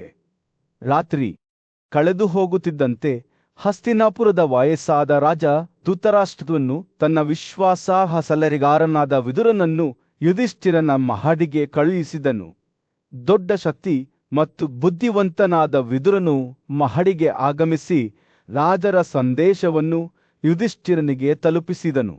ಕಾದಿಗೆ ನಿವೃತ್ತಿ ಹೊಂದಲು ಪ್ರಾಥಮಿಕ ವಿಧಿವಿಧಾನಗಳಿಗೆ ಒಳಗಾದ ರಾಜನು ತನ್ನ ಹತ ಸಂಬಂಧಿಕರು ಮತ್ತು ಹಿತೈಷಿಗಳಿಗಾಗಿ ಶ್ರಾದ್ದ ವಿಧಿಗಳನ್ನು ನಿರ್ವಹಿಸಲು ಯುಧಿಷ್ಠಿರನಿಂದ ಸ್ವಲ್ಪ ಸಂಪತ್ತನ್ನು ಕೋರಿದನು. ಯುಧಿಷ್ಠಿರನು ಅರ್ಜುನನೊಂದಿಗೆ ವಿದುರನ ಮಾತುಗಳಿಗೆ ಅತಿಯಾಗಿ ಸಂತೋಷಪಟ್ಟನು ಮತ್ತು ಅವುಗಳನ್ನು ಬಹಳವಾಗಿ ಶ್ಲಾಘಿಸಿದನು. ಆದಾಗ್ಯೂ ತಮ್ಮ ಸೋದರ ಸಂಬಂಧಿಗಳಾದ ದುರ್ಯೋಧನ ಮತ್ತು ಅವನ ಸಹೋದರರ ಬಗ್ಗೆ ಆಳವಾದ ಕೋಪವನ್ನು ಹೊಂದಿದ್ದ ಭೀಮನು ಈ ಸುದ್ದಿಯನ್ನು ಒಳ್ಳೆಯ ಉತ್ಸಾಹದಿಂದ ಸ್ವೀಕರಿಸಲಿಲ್ಲ. ಅವರು ತಮ್ಮ 12 ವರ್ಷಗಳ ವನವಾಸದ ಸಮಯದಲ್ಲಿ ಅನುಭವಿಸಿದ ನೋವು ಮತ್ತು ನೋವನ್ನು ನೆನಪಿಸಿಕೊಂಡರು ಮತ್ತು ಅವರ ಬಗ್ಗೆ ಧೃತರಾಷ್ಟ್ರನ ಪ್ರೀತಿ ಹೇಗೆ ಇರಲಿಲ್ಲ ಎಂಬುದನ್ನು ನೆನಪಿಸಿಕೊಂಡರು. ಅರ್ಜುನನಾದ ಫಲ್ಗುನನು ಭೀಮನ ಆಲೋಚನೆಗಳನ್ನು ಅರ್ಥಮಾಡಿಕೊಂಡನು ಮತ್ತು ಅವನ ಮುಖವನ್ನು ಸ್ವಲ್ಪ ಕೆಳಕ್ಕೆ ತಿರುಗಿಸಿದನು. ಅವನು ಭೀಮನನ್ನು ಉದ್ದೇಶಿಸಿ, ಓ ನಮ್ಮ ರಾಜಪಿತನಾದ ಭೀಮನು ವರ್ಷಗಳಲ್ಲಿ ಮುಂದೆ ಸಾಗುತ್ತಿದ್ದಾನೆ ಮತ್ತು ಅರಣ್ಯಕ್ಕೆ ನಿವೃತ್ತಿ ಹೊಂದಲು ನಿರ್ಧರಿಸಿದ್ದಾನೆ. ಈಗ ಬೇರೆ ಜಗತ್ತಿನಲ್ಲಿರುವ ತನ್ನ ಮೃತ ಸಂಬಂಧಿಕರು ಮತ್ತು ಹಿತೈಷಿಗಳ ಸಂತೋಷವನ್ನು ಹೆಚ್ಚಿಸಲು ಅವನು ಉಡುಗೊರೆಗಳನ್ನು ನೀಡಲು ಬಯಸುತ್ತಾನೆ. ಧೃತರಾಷ್ಟ್ರನು ಅವರಿಗೆ ಸೇರಿದ ಸಂಪತ್ತನ್ನು, ವಿಶೇಷವಾಗಿ ಯುದ್ಧದಲ್ಲಿ ಕೊಲ್ಲಲ್ಪಟ್ಟ ಭೀಷ್ಮ ಮತ್ತು ಇತರರಿಗೆ ವಿಜಯದ ಮೂಲಕ ನೀಡಲು ಬಳಸಿದ್ದನೆಂದು ಫಲ್ಗುನನು ವಿವರಿಸಿದನು. ತಮ್ಮ ಸೋದರ ಸಂಬಂಧಿಗಳಿಂದ ಅವರು ಅನುಭವಿಸಿದ ಅವಮಾನವನ್ನು ನೆನಪಿಸಿಕೊಂಡ ಭೀಮನಿಗೆ ಕೋಪವು ಹೆಚ್ಚಾಯಿತು. ಧೃತರಾಷ್ಟ್ರನಿಗೆ ಶ್ರಾದ್ದ ಆಚರಣೆಗಳನ್ನು ಮಾಡಲು ಅನುಮತಿ ನೀಡಲು ನಿರಾಕರಿಸಿದ ಆತ, ನಮ್ಮ ವೈರಿಗಳು ಸಂತೋಷಗೊಳ್ಳಬಾರದು, ದುರ್ಯೋಧನ ಮತ್ತು ಇತರರು ದಯನೀಯ ಸ್ಥಿತಿಯಿಂದ ಹೆಚ್ಚು ದಯನೀಯ ಸ್ಥಿತಿಗೆ ಮುಳುಗಲಿ ಎಂದು ಹೇಳಿದನು. ಅಜ್ಞಾತವಾಸದಲ್ಲಿ ವಾಸಿಸುತ್ತಿದ್ದ ಮತ್ತು ಕಾಡು ಹಣ್ಣುಗಳ ಮೇಲೆ ತಮ್ಮನ್ನು ತಾವು ಪೋಷಿಸಿಕೊಂಡ ಅವರ ವರ್ಷಗಳನ್ನು ನೆನಪಿಸಿಕೊಳ್ಳುವಾಗ ಭೀಮನ ಮಾತುಗಳು ನೋವು ಮತ್ತು ಅಸಮಾಧಾನದಿಂದ ತುಂಬಿದವು. ಧೃತರಾಷ್ಟ್ರನು ತಮ್ಮ ಸಂಬಂಧಿಕರ ಅನುಕೂಲಕ್ಕಾಗಿಯೇ ಈ ಆಚರಣೆಗಳನ್ನು ಮಾಡಲು ಬಯಸಿದ್ದನೆಂದು ನೆನಪಿಸುವ ಮೂಲಕ ಭೀಮನನ್ನು ಶಾಂತಗೊಳಿಸಲು ಫಲ್ಗುನನು ಪ್ರಯತ್ನಿಸಿದನು. ಅನುಮತಿ ನೀಡುವ ಮೂಲಕ ಅವರು ಉದಾತ್ತ ಕಾರ್ಯವನ್ನು ಮಾಡುತ್ತಾರೆ ಮತ್ತು ತಮ್ಮ ಪೂರ್ವಜರಿಗೆ ಸಂತೋಷವನ್ನು ತರುತ್ತಾರೆ ಎಂದು ಅವನು ವಿವರಿಸಿದನು. ಆದಾಗ್ಯೂ ಭೀಮನ ಕೋಪವು ಕುದಿಯುವ ಹಂತವನ್ನು ತಲುಪಿತು ಮತ್ತು ಅವರು ತಮ್ಮ ಹಿಂದಿನ ನೋವನ್ನು ಮರೆತಿದ್ದಾರೆ ಎಂದು ಆರೋಪಿಸಿ ಫಲ್ಗುನನ ಮೇಲೆ ವಾಗ್ದಾಳಿ ನಡೆಸಿದರು. ತನ್ನ ಸಹೋದರರ ನಡುವಿನ ಮಾತುಕತೆಯನ್ನು ಕೇಳುತ್ತಿದ್ದ ಯುಧಿಷ್ಠಿರನು ಮಧ್ಯಪ್ರವೇಶಿಸಿ ಸಳತಿಯಿಲ್ಲದೆ ಮಾತನಾಡಿದ್ದಕ್ಕಾಗಿ ಭೀಮನನ್ನು ಗದರಿಸಿದನು. ನಿರ್ಧಾರ ತೆಗೆದುಕೊಳ್ಳುವುದು ಅವರ ಕೈಯಲ್ಲಿಲ್ಲದ ಕಾರಣ ಆತ ಮೌನವಾಗಿರಲು ಭೀಮನಿಗೆ ಹೇಳಿದನು. ಯುಧಿಷ್ಠಿರನ ಕಠಿಣ ಮಾತುಗಳೊಂದಿಗೆ ದೃಶ್ಯವು ಕೊನೆಗೊಂಡಿತು. ಆದರೆ ಸಹೋದರರ ಭಾವನೆಗಳು ಇನ್ನೂ ಗಾಳಿಯಲ್ಲಿ ತೇಲುತ್ತಿದ್ದವು. ಇದು ಅವರ ಹಿಂದಿನ ಅನುಭವಗಳ ಆಳವಾದ ಗಾಳಿಗಳಿಗೆ ಸಾಕ್ಷಿಯಾಗಿದ್ದ ದಿನ ಕಳೆದಂತೆ ಚರ್ಚೆ ಮುಂದುವರಿಯಿತು ಮತ್ತು ಧೃತರಾಷ್ಟ್ರನ ಭವಿಷ್ಯ. ಶ್ರೀಮಂತರು ಗಂಭೀರವಾದ ಮೌನದಲ್ಲಿ ಕುಳಿತಾಗ ಅವರ ಮುಖಗಳು ಕಾಳಜಿ ಮತ್ತು ಗೌರವದಿಂದ ಕೆತ್ತಲ್ಪಟ್ಟವು. ಮಹಾನ್ ಯೋಧ ಅರ್ಜುನನು ತನ್ನ ಸಹೋದರ ಭೀಮನ ಮುಂದೆ ನಿಂತನು. ಅವನ ಮಾತುಗಳು ಪ್ರಾಮಾಣಿಕತೆಯಿಂದ ತೊಟ್ಟೆಕ್ಕಿದವು.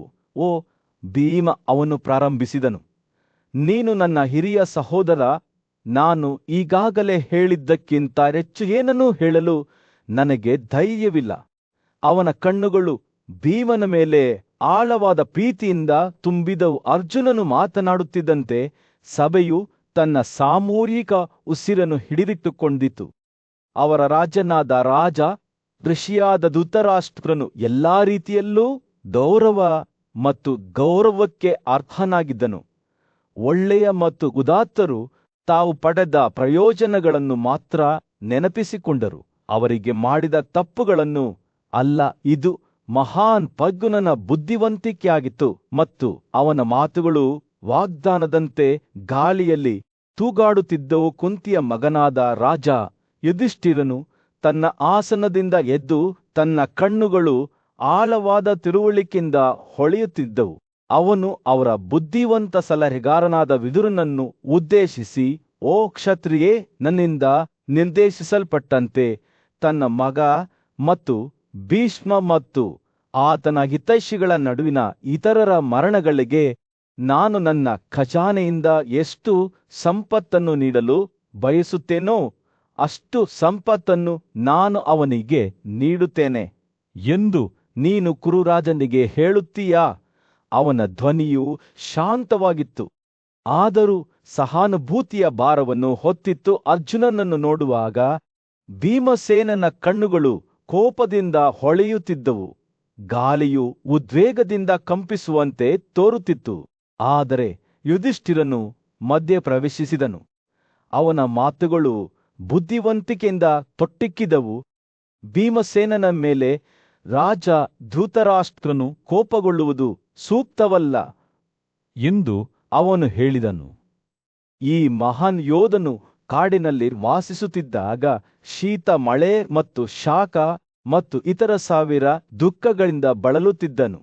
ಅವನ ಧ್ವನಿಯು ಸಭಿಕರಲ್ಲಿ ಶಾಂತಿಯನ್ನು ತಂದಿತು. ವಿದುರನ ಕಣ್ಣುಗಳು ಯುಧಿಷ್ಠಿರನ ಕಣ್ಣುಗಳನ್ನು ಕಂಡವು.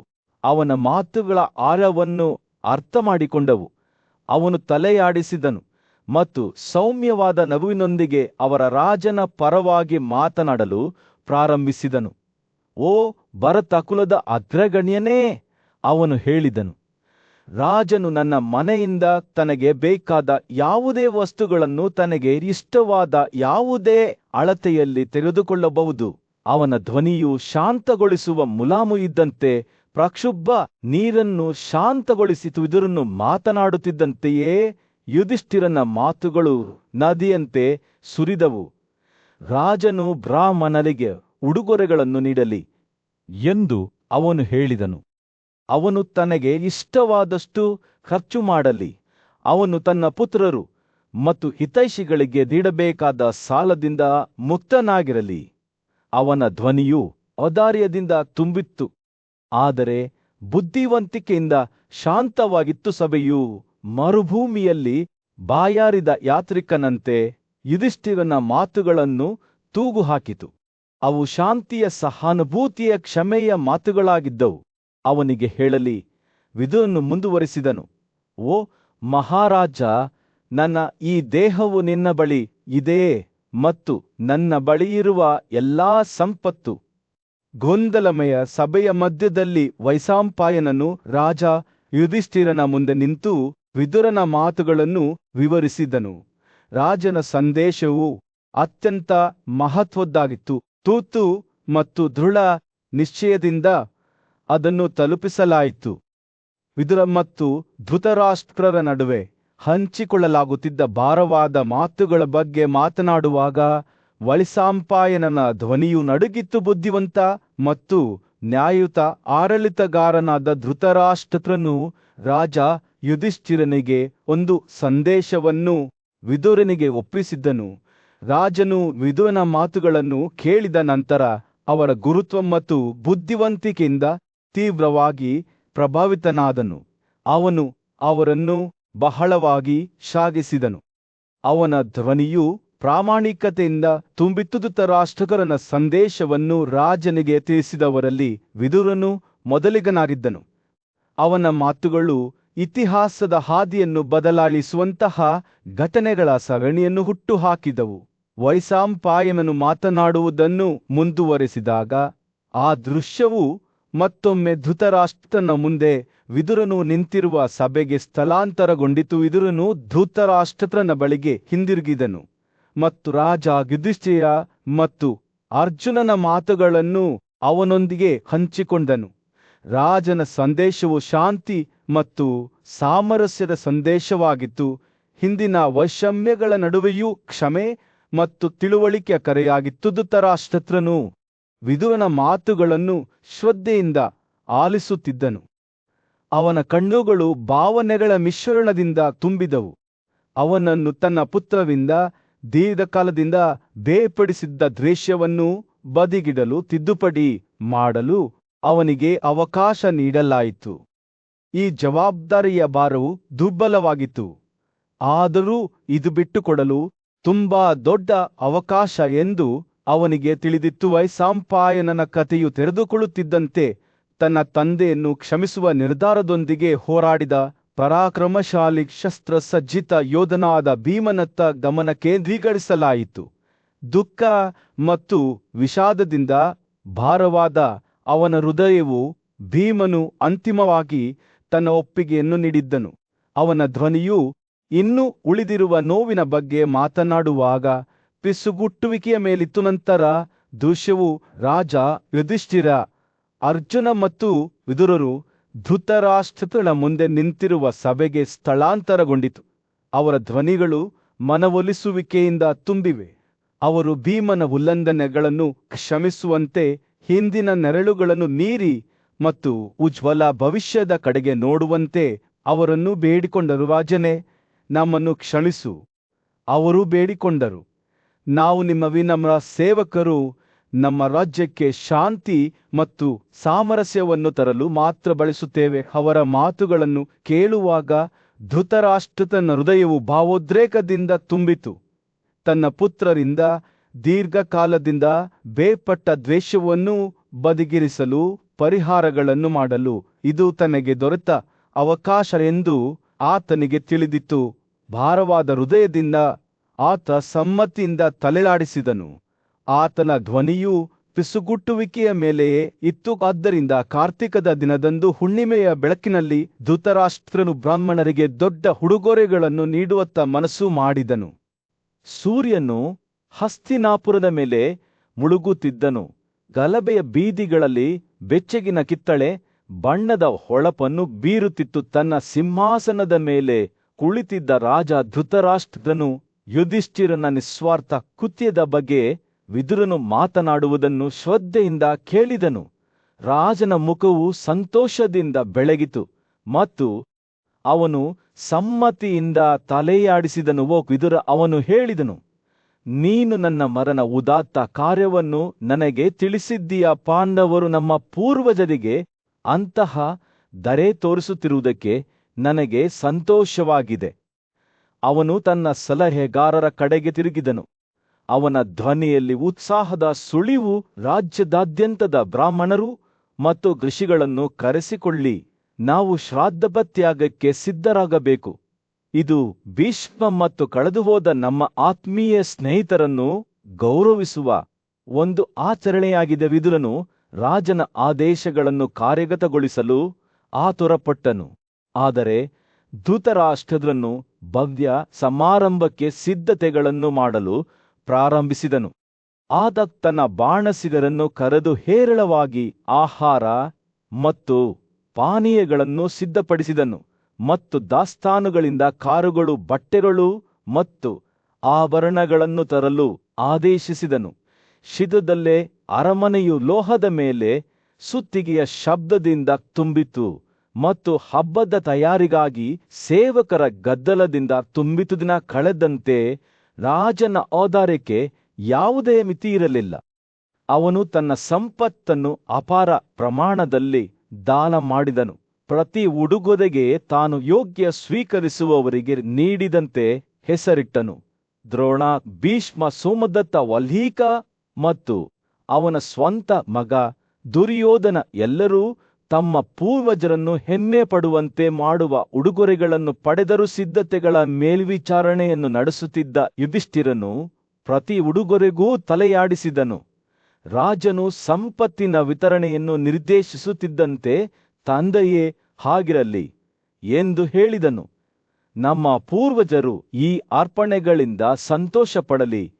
ಹೀಗೆ ರಾಜನ ಔದಾರ್ಯವು ಒಂದು ದೊಡ್ಡ ನದಿಯಂತೆ ಹರಿಯಿತು. ತನ್ನ ಉಡುಗೊರೆಗಳನ್ನು ಸ್ವೀಕರಿಸಿದ ಎಲ್ಲರಿಗೂ ಪೋಷಣೆ ನೀಡಿತು. ದಿನಗಳು ಉರುಳಿದಂತೆ ಶ್ರಾದ್ದಪ್ರತ್ಯಾಗವು ಮುಂದುವರಿಯಿತು. ರಾಜ ಮತ್ತು ಅವನ ಅತಿಥಿಗಳು ಒಟ್ಟಿಗೆ ಔತಣಕೂಟ ಮತ್ತು ಮೋಜು ಮಾಡುತ್ತಿದ್ದರು. ನಟರು ಮತ್ತು ಮಿಮ್ಗಳು ನೃತ್ಯ ಮಾಡಿದರು ಮತ್ತು ಹಾಡಿದರು. ಅವರ ಪ್ರದರ್ಶನಗಳು ಸಂಗೀತ ಮತ್ತು ನಗುಗಳಿಂದ ಗಾಳಿಯನ್ನು ತುಂಬಿದವು.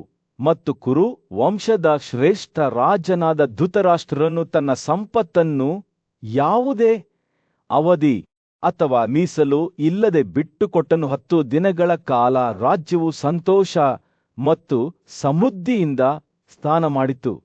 ವಿದುರನು ಅದನ್ನು ಧೃತರಾಷ್ಟ್ರರ ರತ್ನಸಾಗರ ಎಂದು ಕರೆದಿದ್ದನು. ಉಡುಗೊರೆಗಳಿಂದ ತುಂಬಿ ಹೋಗಿತ್ತು.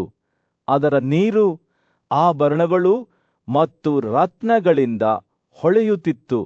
ಅದರ ದ್ವೀಪಗಳು, ಹಳ್ಳಿಗಳು ಮತ್ತು ಕೊಲಗಳಿಂದ ಹಸಿರಾಗಿದ್ದವು. ಅದರ ಗುಹೆಗಳು ಅಮೂಲ್ಯವಾದ ವಸ್ತುಗಳಿಂದ ಸಮೃದ್ಧವಾಗಿದ್ದವು.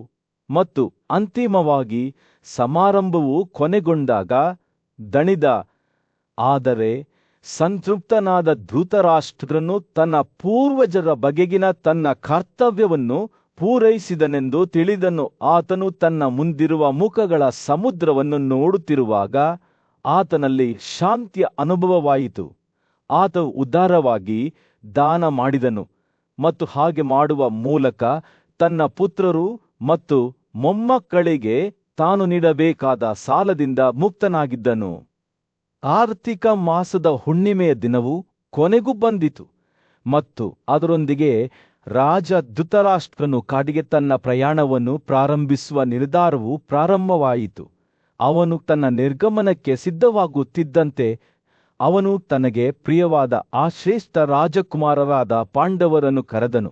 ವೃದ್ಧ ರಾಜನು ತನ್ನ ಪತ್ನಿ ಗಾಂಧಾರಿಯೊಂದಿಗೆ ದುಃಖ ಮತ್ತು ದೃಢನಿಶ್ಚಯದ ಮಿಶ್ರಣವನ್ನು ಅವರ ಮುಖಗಳ ಮೇಲೆ ಚಿತ್ರಿಸಿದನು. ಸಣ್ಣ ಪುಟ್ಟ ವಿಧಿಗಳನ್ನು ವಿದ್ವಾಂಸರಾದ ಬ್ರಾಹ್ಮಣರು ನಡೆಸುತ್ತಿದ್ದರು. ಮತ್ತು ಈಗ ಧೃತರಾಷ್ಟ್ರನಿಗೆ ಇಷ್ಟು ದೀರ್ಘಕಾಲದಿಂದ ತಿಳಿದಿರುವ ಏಕೈಕ ಮನೆಗೆ ವಿದಾಯ ಹೇಳುವ ಸಮಯ ಬಂದಿದೆ. ಆತ ತನ್ನ ಪ್ರಾಪಂಚಿಕ ಜೀವನವನ್ನು ತ್ಯಜಿಸಿದ ಸಂಕೇತವಾದ ಜಿಂದೆ ಚರ್ಮ ಮತ್ತು ತೊಗಟೆಗಳನ್ನು ಧರಿಸಿ ತನ್ನ ಸೊಸೆಯೊಂದಿಗೆ ಆತನ ಪಕ್ಕದಲ್ಲಿ ಹೊರಟನು. ಪಾಂಡವ ಮತ್ತು ಕೌರವ ಹೆಂಗಸರು ಸೇರಿದಂತೆ ರಾಜಮನೆತನದ ಮಹಿಳೆಯರು ಬೀದಿಗಳಲ್ಲಿ ಪ್ರತಿಧ್ವನಿಸುವ ಸಾಮೂಹಿಕ ಕೂಗು ಎಬ್ಬಿಸಿದ್ದರಿಂದ ವಾತಾವರಣವು ಭಾವೋದ್ರೇಕದಿಂದ ತುಂಬಿತ್ತು. ಧೃತರಾಷ್ಟ್ರನು ಅರಮನೆಯಿಂದ ಹೊರಬರುವಾಗ ತಾನು ಇಷ್ಟು ದಿನ ವಾಸಿಸಿದ್ದ ಸ್ಥಳಕ್ಕೆ ಗೌರವ ಸಲ್ಲಿಸಿದನು. ಆತ ದೇವರುಗಳಿಗೆ ಹುರಿದ ಭತ್ತ ಮತ್ತು ವೈವಿಧ್ಯಮಯ ಹೂಗಳನ್ನು ಅರ್ಪಿಸಿದನು ಮತ್ತು ತನ್ನ ನಿಷ್ಠಾವಂತ ಸೇವಕರನ್ನು ಸಂಪತ್ತಿನ ಉಡುಗೊರೆಗಳಿಂದ ಗೌರವಿಸಿದನು. ಆತನ ನಿರ್ಗಮನವು ಹಸ್ತಿನಾಪುರದ ಎಲ್ಲಾ ಮೂಲೆಗಳಿಂದ ದುಃಖದ ಪ್ರವಾಹವನ್ನು ಎದುರಿಸಿತು. ಹಿಂದೆಂದೂ ಹೊರಗೆ ಹೋಗದ ಮಹಿಳೆಯರು ಬೀದಿಗಳಿಗೆ ಧಾವಿಸುತ್ತಿರುವುದು ಕಂಡುಬಂದಿತು. ಅವರ ಮುಖಗಳು ದುಃಖದಿಂದ ತಿರುಚಿದವು. ರಾಜ ಯುಧಿಷ್ಠಿರನು ಭಾವಾವೇಶದಿಂದ ಹೊರಬಂದು ತಾನು ಎಲ್ಲಿಗೆ ಹೋಗುತ್ತಿದ್ದೇನೆ ಎಂದು ತನ್ನ ತಂದೆಯನ್ನು ಕೇಳಲು ಮುಂದಾದನು. ಆದರೆ ಅವನ ಮಾತುಗಳು ಕಣ್ಣೀರಿನಿಂದ ಉಸಿರುಗಟ್ಟಿದವು ಮತ್ತು ಅವನು ಮೂರ್ಛನೆ ನೆಲಕ್ಕೆ ಬಿದ್ದನು. ತನ್ನ ಸಹೋದರನು ಹತಾಶೆಗೆ ಬಲಿಯಾಗುವುದನ್ನು ನೋಡಿ ಅರ್ಜುನನ ಕಣ್ಣುಗಳು ದುಃಖದಿಂದ ತುಂಬಿದ್ದವು. ಭೀಮ, ನಕುಲ ಮತ್ತು ಸಹದೇವ ಸೇರಿದಂತೆ ಇತರ ರಾಜಕುಮಾರರು ಅಸಹಾಯಕತೆಯಿಂದ ತಮ್ಮ ಮುಖಗಳನ್ನು ದುಃಖದಿಂದ ಕೆತ್ತಿದರು. ವೀರನಾದ ಫಾಲ್ಗುಣನಾದ ವೃಕೋದರನು ಯುಧಿಷ್ಠಿರನನ್ನು ಅವನ ಮೂರ್ಛೆಯಿಂದ ಎಬ್ಬಿಸಲು ಪ್ರಯತ್ನಿಸಿದನು. ಆದರೆ ಅವನಿಗೂ ಸಹ ಅವನ ಧ್ವನಿಯಲ್ಲಿದ್ದ ದುಃಖವನ್ನು ಮರೆಮಾಚಲು ಸಾಧ್ಯವಾಗಲಿಲ್ಲ. ರಾಜಮನೆತನದ ಮಹಿಳೆ ಕುಂತಿ, ಕೃಶ, ಉತ್ತರ ಮತ್ತು ಚಿತ್ತರಾನ್ನದ ಮುಂದೆ ಸಾಗಿದರು. ಅವರ ಹೆಜ್ಜೆಗುರುತುಗಳು ನಿಧಾನವಾಗಿ ಮತ್ತು ಉದ್ದೇಶಪೂರ್ವಕವಾಗಿ ತಮ್ಮ ದುಃಖದ ಭಾರಕ್ಕೆ ಹೊಂದಿಕೊಳ್ಳಲು ಪ್ರಯತ್ನಿಸುತ್ತಿದ್ದವು. ಗಾಂಧಾರಿಯು ಅವಳ ಕಣ್ಣುಗಳಿಗೆ ಬ್ಯಾಂಡೇಜ್ ಹಾಕಿ ಕುಂತಿಯ ಭುಜದ ಮೇಲೆ ವಾಲಿದರು. ಆದರೆ ಧೃತರಾಷ್ಟ್ರನು ಅವಳ ಭುಜದ ಮೇಲೆ ಅವನ ಕೈಯನ್ನು ಹಿಂಬಾಲಿಸಿದನು. ಇದು ಅವನ ಭಕ್ತಿಗೆ ಸಾಕ್ಷಿಯಾಗಿದೆ. ಅವರು ನಗರದ ಮೂಲಕ ಹಾದು ಹೋಗುತ್ತಿದ್ದಂತೆ ಮಹಿಳೆಯರ ಕೂಗುಗಳು ಜೋರಾಗಿ ಹೆಚ್ಚಾದವು. ಬೀದಿಗಳಲ್ಲಿ ಪ್ರತಿಧ್ವನಿಸುವ ಕೋಲಾಹಲವು ಅವರ ಪ್ರೇತರಳ ಗುಂಪಿನ ಕೂಗುಗಳಂತೆ ಪ್ರತಿಧ್ವನಿಸಿತು. ಹಸ್ತಿನಾಪುರದ ನಾಗರಿಕರು ಬೀದಿಗಳಲ್ಲಿ ಸುರಿದರು. ಅವರ ಮುಖಗಳು ದುಃಖದಿಂದ ಕೆತ್ತಲ್ಪಟ್ಟವು. ಆ ವರ್ಷಗಳ ಹಿಂದೆ ಪಾಂಡವರು ನಿರ್ಗಮಿಸಿದ ನೋವನ್ನು ಮರುಸೃಷ್ಟಿಸಿದಂತೆ ಈ ದುಃಖದ ಸಾಗರದಲ್ಲಿ ಒಂದು ದೃಶ್ಯವು ಎದ್ದು ಕಾಣುತ್ತಿತ್ತು. ಕುಂತಿ, ಅವಳ ಮುಖವು ದೃಢನಿಶ್ಚಯದಲ್ಲಿ ಗಾಂಧಾರಿಯ ಬ್ಯಾಂಡೇಜ್ ಮಾಡಿದ ಕಣ್ಣುಗಳ ಭಾರವನ್ನು ತನ್ನ ಹೆಗಲ ಮೇಲೆ ಹೊತ್ತುಕೊಂಡು ಅವಳು ನಡೆದಾಡಿದಳು. ಹಿರಿಯ ರಾಜನಾದ ಧೃತರಾಷ್ಟ್ರನು ಕೈಜೋಡಿಸಿ ಮತ್ತು ನಡುಗುವ ದೌರ್ಬಲ್ಯದಿಂದ ಜನನಿಬಿಡ ಬೀದಿಗಳಲ್ಲಿ ಹಾದು ಹೋಗುವುದರಿಂದ ಹಸ್ತಿನಾಪುರ ನಗರವು ಕೋಲಾಹಲಕ್ಕೆ ಒಳಗಾಯಿತು. ಅವನು ನಗರವನ್ನು ಬಿಟ್ಟು ಇದೇ ಸಂಜೆಯ ಮತ್ತು ಇತರ ಕೆಲವರೊಂದಿಗೆ ಅರಣ್ಯಕ್ಕೆ ತೆರಳಲು ನಿರ್ಧರಿಸಿದ್ದನು. ನಗರದ ಜನರು ತಮ್ಮ ಪ್ರೀತಿಯ ರಾಜನೊಂದಿಗೆ ಬೇರೆಯಾಗಲು ಇಷ್ಟಪಡಲಿಲ್ಲ. ಆದರೆ ಅವನು ಅವರನ್ನು ಮನೆಗೆ ಮರಳಲು ಪದೇ ಪದೇ ಆದೇಶಿಸಿದ್ದರಿಂದ ಅವರು ಅಂತಿಮವಾಗಿ ಚದುರಿ ಹೋದರು. ಧೃತರಾಷ್ಟ್ರನ ಪರಿವಾರವು ಪ್ರಧಾನ ದ್ವಾರದ ಮೂಲಕ ಹಾದು ಹೋಗುತ್ತಿದ್ದಂತೆ ರಾಜ ಯುಧಿಷ್ಠಿರ, ಅವನ ಸಹೋದರರು ಮತ್ತು ಅವರ ಪತ್ನಿಯರು ಅವನನ್ನು ಕಾಡಿಗೆ ಹಿಂಬಾಲಿಸಲು ಸಿದ್ಧರಾದರು. ಆದಾಗ್ಯೂ ರಾಜನ ತಾಯಿಯಾದ ಕುಂತಿಯು ಬೇರೆ ಯೋಜನೆಗಳನ್ನು ಹೊಂದಿದ್ದಳು. ಅವಳು ತನ್ನ ಸೊಸೆಯಾದ ಗಾಂಧಾರಿಯನ್ನು ಹಿಡಿದು ತನ್ನ ಸ್ವಂತ ದಾರಿಯಲ್ಲಿ ತನ್ನೊಂದಿಗೆ ಅರಣ್ಯಕ್ಕೆ ಮರಳಲು ನಿರ್ಧರಿಸಿದಳು. ತಾಯಿ, ದಯವಿಟ್ಟು ಹೋಗಬೇಡಿ. ಕಣ್ಣೀರಿನಿಂದ ತುಂಬಿದ ಅವನ ಕಣ್ಣುಗಳು ಯುಧಿಷ್ಠಿರನು ಬೇಡಿಕೊಂಡನು, ನಾನು ಹಳೆಯ ರಾಜನನ್ನು ಹಿಂಬಾಲಿಸುತ್ತೇನೆ. ನೀನು ನಮ್ಮ ಹೆಂಡತಿಯರು ಮತ್ತು ಹೆಣ್ಣು ಮಕ್ಕಳೊಂದಿಗೆ ಹಿಂದೆ ಉಳಿಯಬೇಕು. ಆದರೆ ಕುಂತಿ ತನ್ನ ಮಗನನ್ನು ನೋಡುತ್ತಿರುವಾಗ ಅವಳ ಅಭಿವ್ಯಕ್ತಿ ಅಸಲವಾಗಿತ್ತು. ನನ್ನ ಮಕ್ಕಳೇ, ನಾನು ನಿನ್ನನ್ನು ಬಿಟ್ಟು ಹೋಗುತ್ತಿಲ್ಲ. ಅವಳ ಧ್ವನಿ ದೃಢವಾಗಿದ್ದರೂ ದುಃಖದಿಂದ ಕೂಡಿತ್ತು. ಆದರೆ ನಾನು ಈ ಹಿಂದೆ ಒಂದು ತಪ್ಪು ಮಾಡಿದ್ದೇನೆ. ಅದು ಅಂದಿನಿಂದಲೂ ನನ್ನನ್ನು ಕಾಡುತ್ತಿದೆ. ನಾನು ಕಳ್ಳರ ಜನನದ ಬಗ್ಗೆ ಸತ್ಯವನ್ನು ಹೇಳಬೇಕಾಗಿತ್ತು ಮತ್ತು ಈಗ ಅವನು ಹೋಗಿದ್ದಾನೆ. ಕಾಡಿನಲ್ಲಿ ವಾಸಿಸುವ ಮೂಲಕ, ಪ್ರಾಯಶ್ಚಿತ್ತ ಮಾಡುವ ಮೂಲಕ ಮತ್ತು ನಿಮ್ಮ ಮಾವ ಮತ್ತು ಅತ್ತೆ ಕುಮಾರರ ಸೇವೆ ಮಾಡುವ ಮೂಲಕ ನನ್ನ ಪಾಪಕ್ಕೆ ಪ್ರಾಯಶ್ಚಿತ್ತ ಮಾಡಲು ನಾನು ಬಯಸುತ್ತೇನೆ. ಯುಧಿಷ್ಠಿರನು ತನ್ನ ತಾಯಿಯ ಮಾತುಗಳಿಂದ ದಿಗ್ಭ್ರಮೆಗೊಂಡನು. ಅವನು ಅವಳ ಹಿಂದಿನ ಕ್ರಿಯೆಗಳು ಮತ್ತು ಅವಳು ಅನುಭವಿಸಿದ ನೋವನ್ನು ಪ್ರತಿಬಿಂಬಿಸಿದನು. ಆದರೆ ಅವಳನ್ನು ಬಿಡಲು ಅವನಿಗೆ ಸಾಧ್ಯವಾಗಲಿಲ್ಲ. ತಾಯಿ, ನೀನು ಯಾವಾಗಲೂ ನಮ್ಮ ಮಾರ್ಗದರ್ಶಿ, ಬೆಳಕಾಗಿದ್ದೀಯ, ಅವನು ಹೇಳಿದ. ಅವನ ಧ್ವನಿಯು ಭಾವೋದ್ರೇಕದಿಂದ ತುಂಬಿತು. ನೀನು ನಮಗೆ ಕ್ಷತ್ರಿಯ ಆಚರಣೆಗಳ ಮಾರ್ಗಗಳನ್ನು ಕಲಿಸಿದೆ ಮತ್ತು ಈಗ ನೀವು ಅವುಗಳನ್ನು ತ್ಯಜಿಸಲು ಬಯಸುತ್ತೀರಿ. ನೀವು ನಮ್ಮ ರಾಜ್ಯ ಮತ್ತು ನಮ್ಮ ಜನರಿಂದ ದೂರವಿರುವ ಕಾಡಿನಲ್ಲಿ ಹೇಗೆ ವಾಸಿಸುತ್ತೀರಿ? ಕಾದೆ ಕುಂತಿ ತನ್ನ ನಿರ್ಧಾರದಲ್ಲಿ ಅಸಲಲಾಗಿ ತನ್ನ ದಾರಿಯನ್ನು ಮುಂದುವರಿಸಿದಳು. ಭೀಮನು ತನ್ನೊಂದಿಗೆ ಸೇರಿಕೊಂಡನು. ಮರುಪರಿಶೀಲಿಸುವಂತೆ ತನ್ನ ತಾಯಿಯನ್ನು ಬೇಡಿಕೊಂಡನು. ಆದರೆ ಆಕೆ ಅವರ ಸಾಂತ್ವನದ ಮಾತುಗಳನ್ನು ನಿರ್ಲಕ್ಷಿಸಿದ್ದಳು. ದ್ರೌಪದಿ ಮತ್ತು ಸುಭದ್ರಾ ಆತಂಕ ಮತ್ತು ಕಾಳಜಿಯಿಂದ ಅವರ ಮುಖಗಳನ್ನು ಕೆತ್ತಿದರು. ಮೆರವಣಿಗೆಯು ಕಾಡಿನ ಮೂಲಕ ಹಾದು ಹೋಗುತ್ತಿದ್ದಂತೆ ಕುಂತಿಯ ಪುತ್ರರು ಅವಳನ್ನು ಉಳಿಯಲು ಮನವೊಲಿಸಲು ಕೊನೆ ಬಾರಿಗೆ ಪ್ರಯತ್ನಿಸಿದರು. ತಾಯಿ, ನಿಮ್ಮ ಪ್ರಾಯಶ್ಚಿತ್ತದ ಬಯಕೆಯನ್ನು ನಾವು ಅರ್ಥಮಾಡಿಕೊಂಡಿದ್ದೇವೆ ಎಂದು ಯುಧಿಷ್ಠಿರನು ದುಃಖದಿಂದ